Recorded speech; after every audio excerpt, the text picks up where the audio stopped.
Assalamualaikum warahmatullahi wabarakatuh. Perkenalkan, nama saya Yoga Pratama, kelas S1TT 06E angkatan 2018. NIM saya 181011178. Cita-cita saya adalah menjadi seorang guru. Di sini saya akan melakukan post-test praktikum pemrograman lanjut dengan modul 2, yakni Object Array dan Inheritance. Untuk selanjutnya adalah saya akan menjelaskan modul 2 ini, yakni Object Array dan Inheritance. Array digunakan untuk mendefinisikan grup item dengan tipe yang sama. Akses item pada array menggunakan indeks angka sehingga dapat mempermudah untuk mengakses item dalam jumlah yang banyak.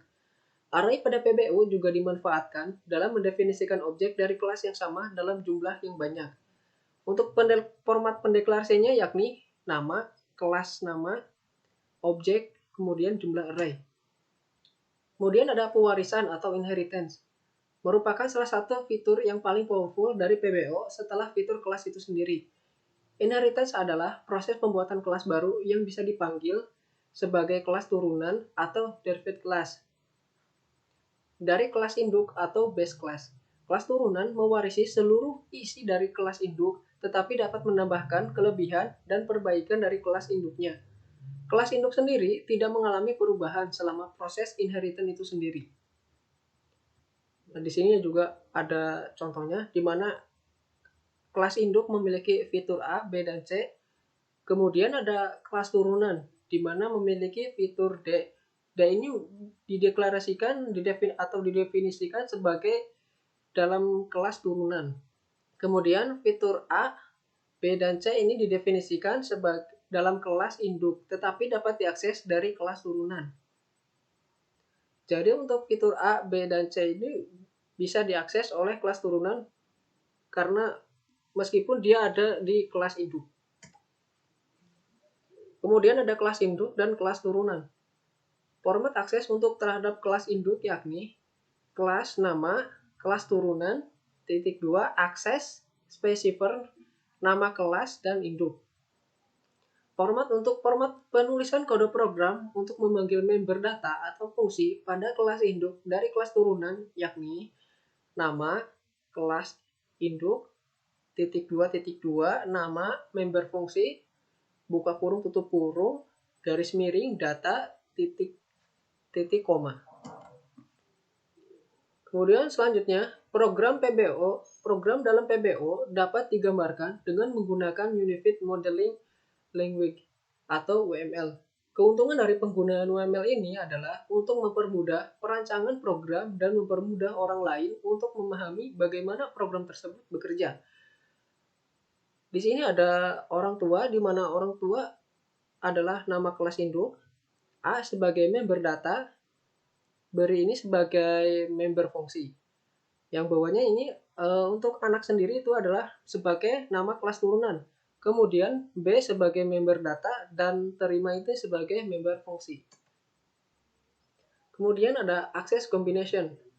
Salah satu akses specifier yang sering digunakan adalah public. Dalam PBO terdapat dua akses specifier, selain public yaitu private dan protected, yang memiliki aturan akses data yang berbeda-beda. Hal ini menyebabkan banyak kemungkinan kombinasi akses data antar kelas dalam pewarisan. Objek dari kelas B yang merupakan kelas turunan publik dari kelas A dapat mengakses member publik dari kelas A. Sedangkan objek dari kelas C yang merupakan turunan private dari kelas A tidak dapat mengakses member publik dari kelas A.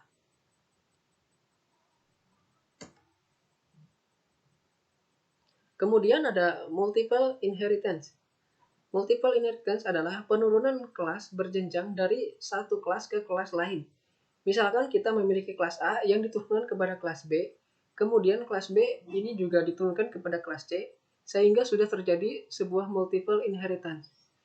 Di samping ini adalah contoh program atau codingan dari multiple inheritance, di mana di sini ada notebook adalah sebuah laptop, dan laptop adalah sebuah komputer. Dengan demikian, notebook juga adalah sebuah komputer.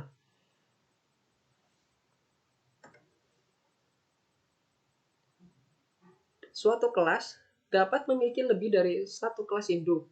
Ini bisa disebut dengan multiple inheritance atau perwarisan berganda.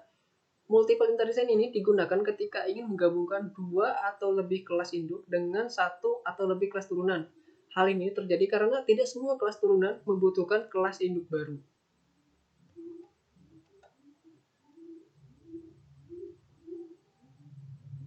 Nah, di samping ini ada contoh dari codingannya, di mana objek B1 dari kelas burung yang merupakan kelas turunan dari dua kelas induk, yaitu kelas mamalia dan vertebrata.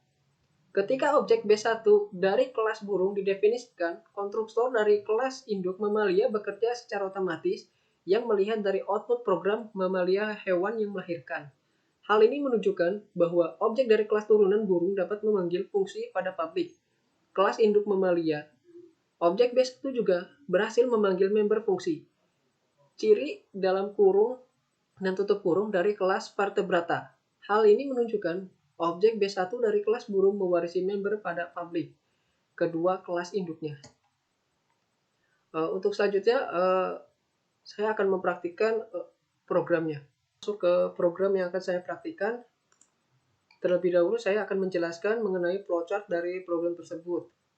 Flowchart ini dimulai dari star, kemudian saya akan memasukkan beberapa nama, yakni star 1 sama dengan Ronaldo, 2 sama dengan Messi, 3 sama dengan Rosa, 4 sama dengan Afgan, 5 Ariane, dan 6 sama dengan Reisa, dan D sama dengan 0. Kemudian ketentuan tersebut diinputkan.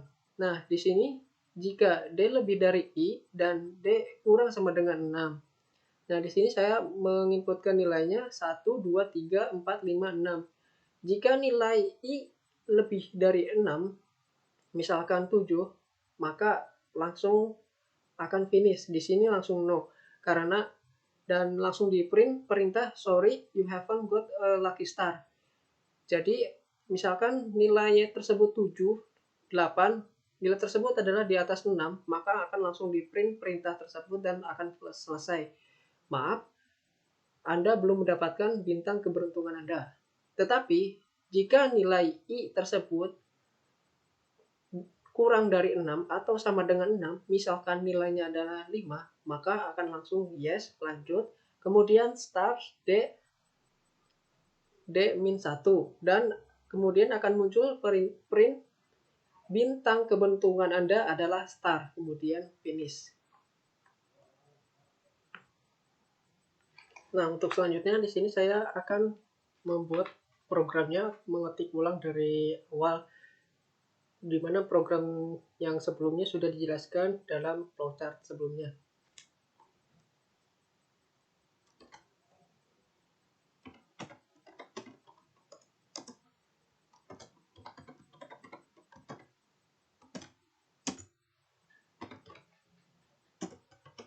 Sini kita masukkan using namespace std.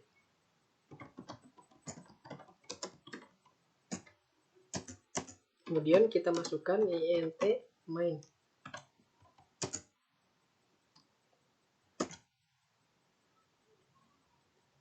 Kemudian kita masukkan chart stars dengan dalam kurung dengan nilai 6 dan 80.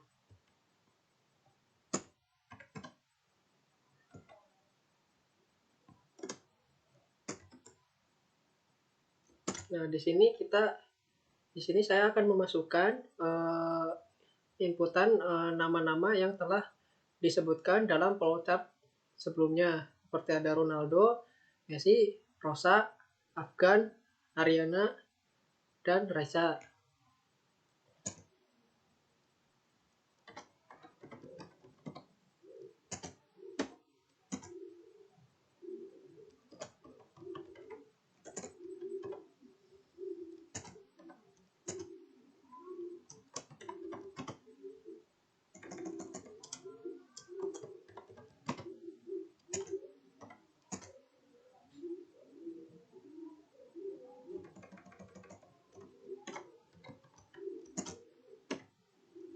Kemudian di sini ada Afgan.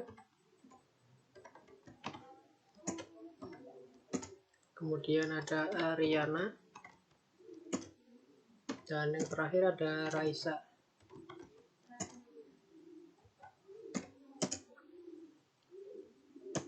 Kemudian kita masukkan int d dalam kurung 0. Cout.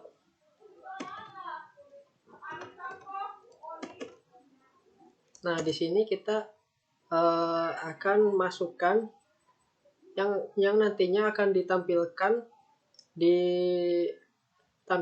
di output dari program ini, yakni masukkan angka antara 1 dan 6.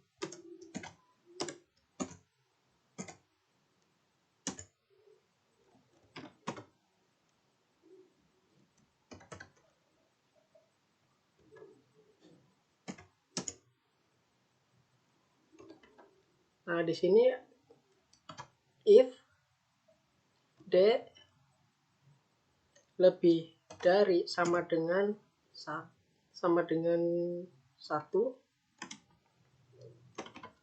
dan d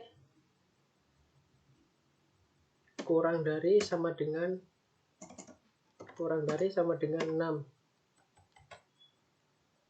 Nah, seperti yang sudah dijelaskan sebelumnya dalam penjelasan produk, ini adalah jika if d lebih dari sama dengan 1 dan d kurang dari sama dengan 1. Nah, di sini ketentuannya kan saya akan memasukkan antara nilai 1, 2, 3, 4, 5, dan 6 untuk memproses program tersebut.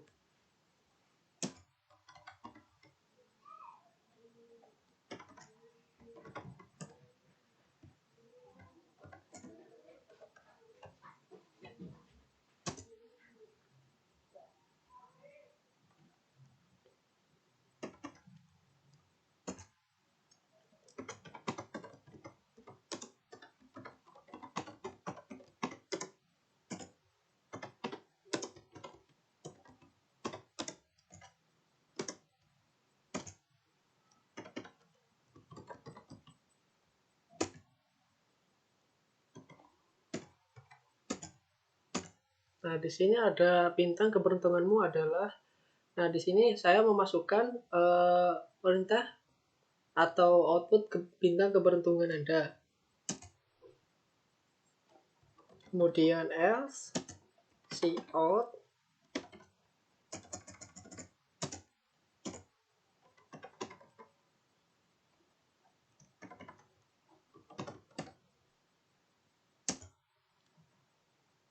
Nah, yang cout ini sendiri adalah jika inputnya salah, maka akan ditampilkan sorry, you haven't got a lucky star. Maaf, Anda belum mendapatkan bintang keberuntungan Anda.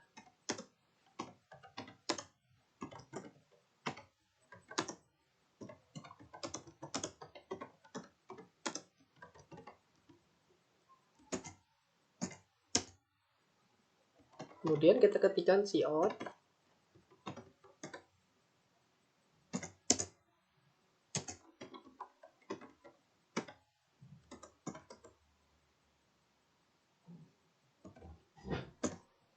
Nah, program telah selesai dan langsung kita run.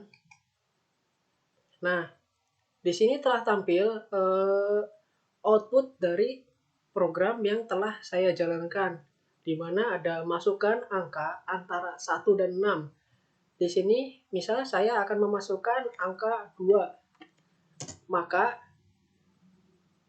program tersebut akan langsung menampilkan nama inputan yang ke nomor 2. Maka bintang keberuntunganmu adalah Messi.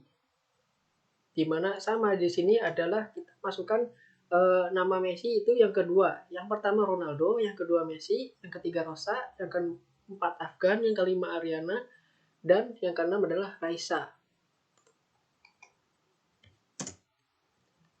Kita coba run lagi. Misalkan kita masukkan angkanya itu lebih dari 6, misalkan 7. Maka akan tampil sorry, you haven't got a lucky star. Maka, jika kita menginputkan angkanya lebih dari 6, di sini akan ditampilkan, maaf, Anda belum mendapatkan bintang keberuntungan Anda. Karena nilai yang harus diinputkan itu antara nilai 1 sampai 6.